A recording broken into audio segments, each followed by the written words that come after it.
Meet Elise, a 33-year-old corporate professional who's been happily married to Luke for 2 years. Luke, 3 years her senior, works at a sister company to hers. Since the beginning, they've been residing with his parents in a two-family home arrangement. Luke, the younger of two brothers, has an elder sibling named Cody, who's 6 years his senior. Before Elise and Luke tied the knot, it seemed like Cody and his parents were the primary occupants of the household. However, Cody's wife, Christ, known for her talkative nature and competitive spirit, often found herself at odds with her equally strong-willed mother-in-law. Eventually, Cody and his father had enough of the family disputes and decided to move out. Despite living alone since he started working, Luke and Elise never seriously considered the idea of residing separately from his parents. So when Luke's mom suddenly declared that they would be moving in after marriage, it caught both Elise and Luke off guard. Elise had assumed they would continue living in her current apartment until they decided to start a family, as it was convenient for her commute.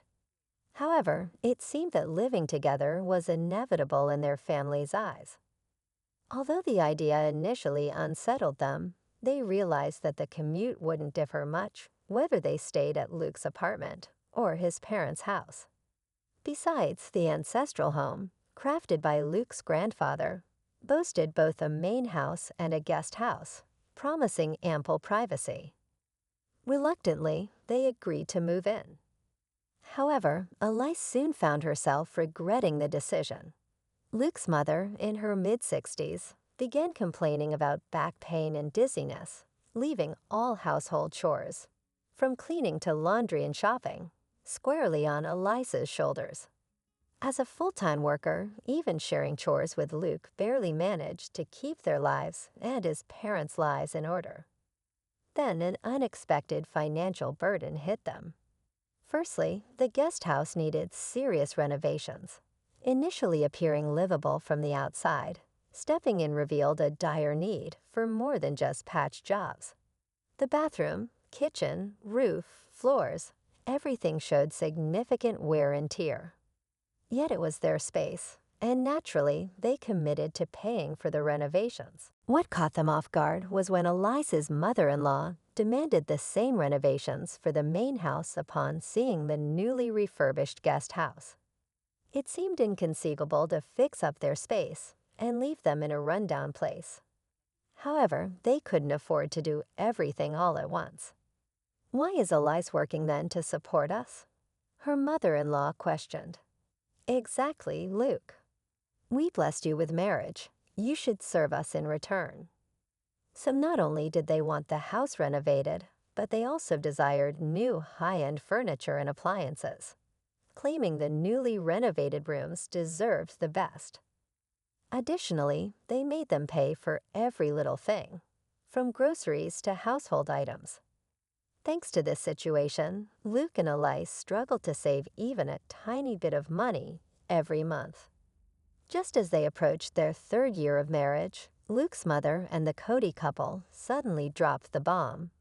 "We're moving in. You have to move out." Christ explained that Cody got laid off, although he was actually spared but chose to leave to save a colleague with kids. Despite having 1-year-old twins himself, he was deemed more responsible due to his prestigious university background.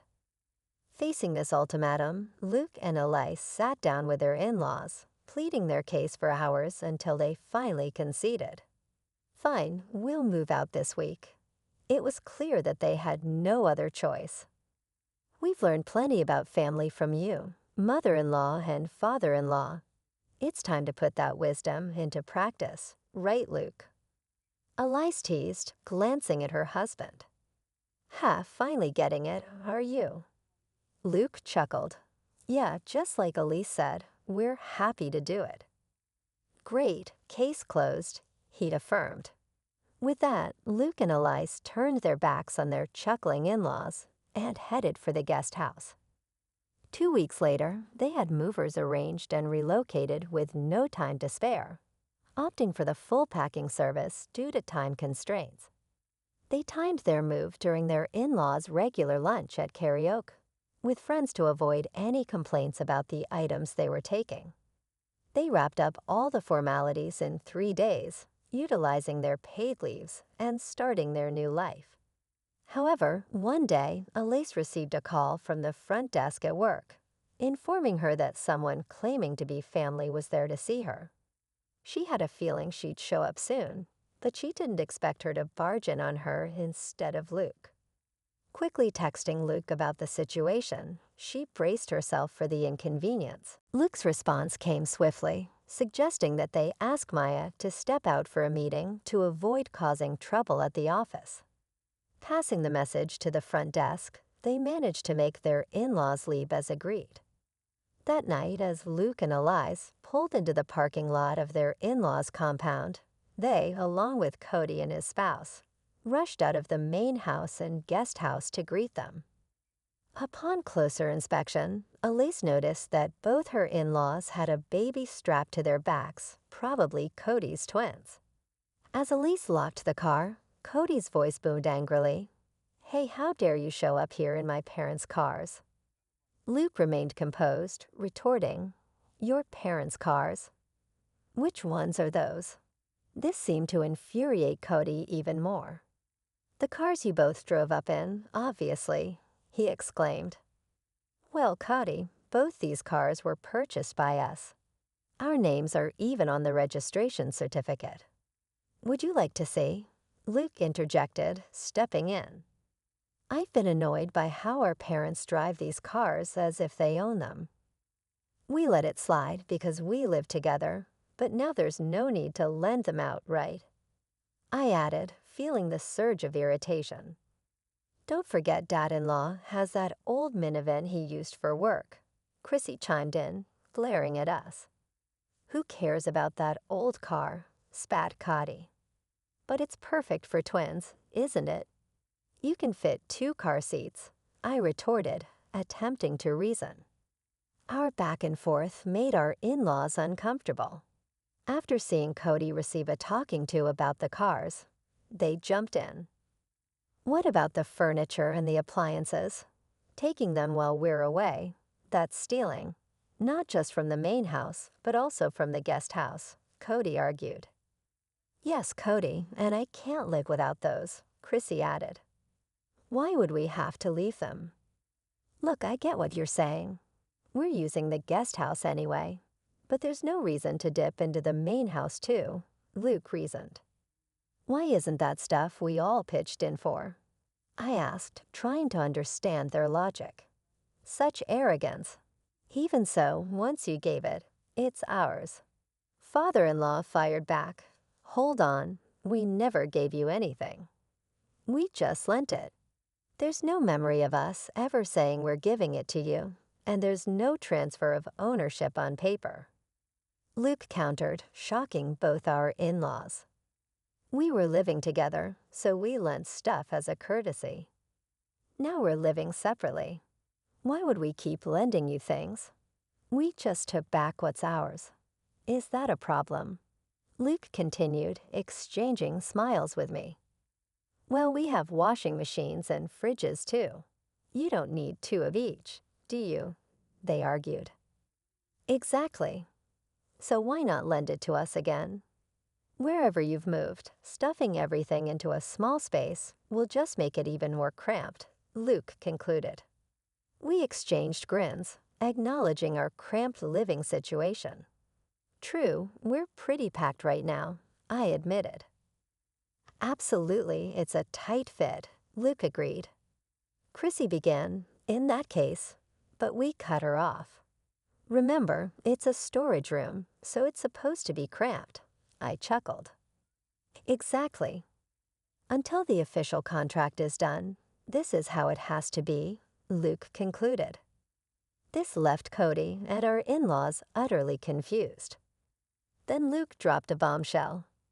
"Oh, by the way, both of us are moving to Boston next month."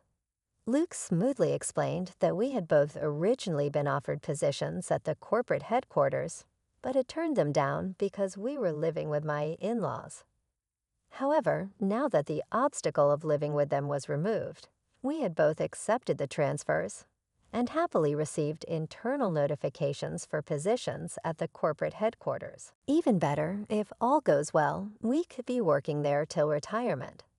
As luck would have it, Luke's colleague, who was going overseas for an extended period, wanted to sell his high-rise condo.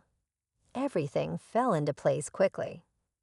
You guys are going to live in a high-rise condo in Boston. Man, life sure does throw some curveballs, doesn't it? Cody remarked. Totally. If Cody and the gang hadn't told us to move out so they could live here, we wouldn't have stumbled upon this jackpot, I replied. But how could we even afford a high-rise condo?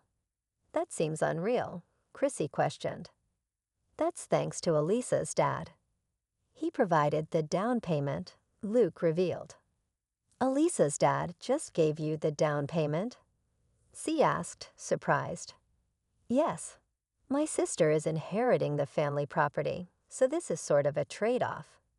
Plus, a previous owner asked if we could hold on to his modern altar until my return to the country. I proposed lowering the asking price, and he agreed, securing a significant discount. However, hearing about the extent of the discount, Chrissy, who was standing nearby, burst into tears, exclaiming, "That's so unfair. I'd rather have a high-rise condo in Boston than live in Atlanta." Suddenly, the in-laws, who had been quiet all this time, switched gears and started fawning. Well, it looks like Luke really has it together, doesn't he? Like mother, like son. Luke is following in my footsteps, they chimed in. Ignoring their comments, Luke turned to me and said, living in a high-rise in Boston. Everyone's going to be so jealous. When are you moving? We must visit. If we're going to Boston, you should come too, I suggested. The idea seemed to intrigue them. However, the mood shifted when Cody and Chrissy stopped their arguing and snapped at the in-laws. What are you talking about? Cody's being downsized, so you're going to have to support us. Plus, until I find another job, Chrissy will have to go back to work early from her parental leave. You'll have to take care of her household chores and the twins. They confronted as tension mounted.